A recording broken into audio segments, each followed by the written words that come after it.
So 1913 to 1915 ay construction period.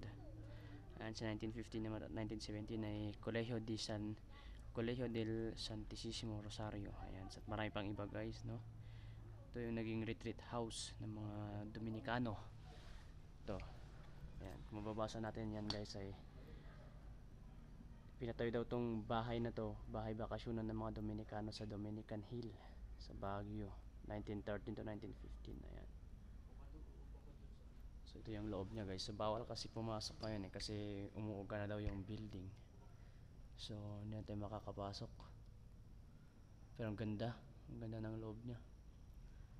Ayan, 'di ba? So pakita ko sa inyo. Ayan. Ayan.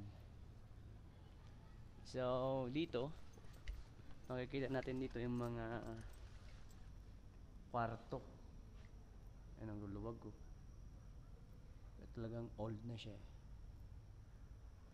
Pero ang tibay niya guys, kasi ilang taon na rin to, ilang dekada na rin to. Ilang dekada na rin ang lumipas sa building na to. Ayan. So ikutin lang natin tong building guys, no. Simula tayo dito sa harap. Ayan. Ito yung harapan niya kasi. Ayan yung harap. So, ikutin natin.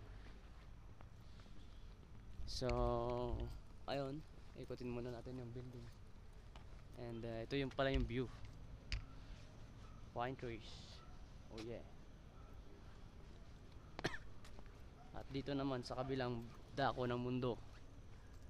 Ayan, siya buong kamo. Ayan, no. Diba? Ang ganda. Kaunti lang yung tao. Ikutin natin yan guys before tayo umalis. Ayan, sisilipin natin itong mga kwarto nila.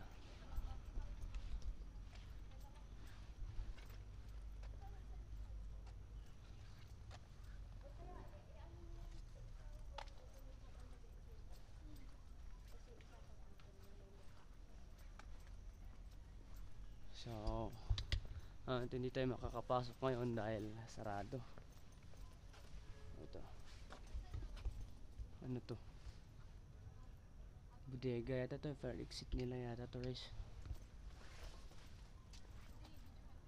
So dito naman may nakita kong paintings kanina, madami. So mayroon silang ginawa dyan na restroom. May mga restroom na rin sila dito dahil para sa mga tourist.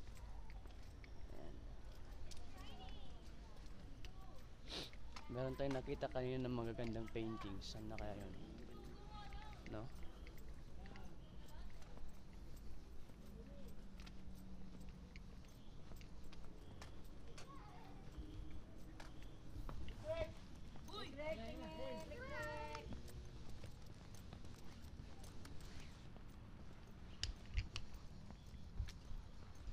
So dito tayo dadaan guys. May nakita ko dito magagandang paintings eh. Ito, wow. Ayan, sobrang gaganda guys, oh. Diba? Ganda ng mga paintings nila, oh. Wow.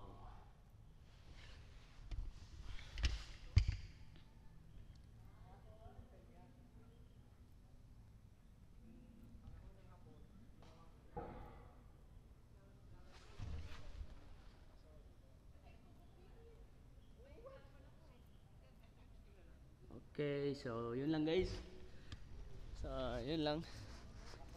At yun po. Yun lang muna sa video na to, no. Let's go. Sheesh.